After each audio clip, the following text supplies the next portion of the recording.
Facebook పరిచయంతో 1,16,00,000 రూపాయలు స్వాహా చేసిన ఘటన చోటు చేసుకుంది. వివరాల్లోకి వెళ్తే ప్రకాశం జిల్లా కనిగిరిలో ఘరానా మోసం వెలుగు చూసింది. ఓ బైక్ షోరూమ్ కి చెందిన యజమానికి కొద్ది రోజుల క్రితం ఫేస్బుక్ లో ఓ యువతి పరిచయం అయింది. తరచూ ఆ యువతి ఫేస్బుక్ లో అతనితో చాటింగ్ చేస్తూ అతని ట్రేడింగ్ యాప్ వైపు మొగ్గు చూపేలా చేసి మాయమాటలు చెప్పి 1,16,00,000 స్వాహా చేసిందన్నారు. ఆ తర్వాత ఫేస్బుక్ బ్లాక్ చేయడంతో బాధితుడు పోలీసులను ఆశ్రయించాడు. దీనిపై సిఐ విచారణ చేపట్టారు.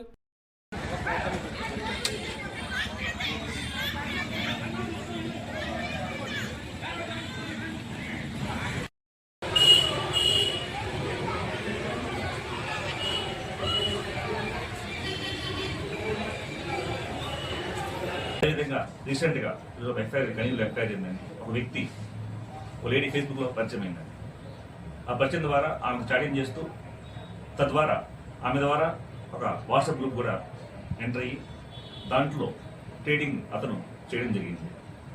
ట్రేడింగ్లో అతను దాదాపు 1,16,00,000 పోగొట్టుకున్నాడు. కాబట్టి అందరికీ గమనిక, హెచ్చరిక. చిన్న చిన్న విషయాల మీద ఫోన్ ద్వారా మీకు వచ్చే ప్రతి అలర్ట్స్ని మీరు అత్యాశతో ముందుకు వెళ్ళి మోస గురుమాగండి, డబ్బులు పోగొట్టుకోమాకండి. దయచేసి ఏదైనా సరే చేసేటప్పుడు ముందుగా ఆలోచించి మీ యొక్క ఇంట్లో వాళ్ళకి, మీ స్నేహితులకి ఎక్స్పర్ట్స్ ఒపీనియన్ తీసుకొని ముందుకు వెళ్ళండి. సైబర్ నేరాలని అరికట్టండి. Thank you.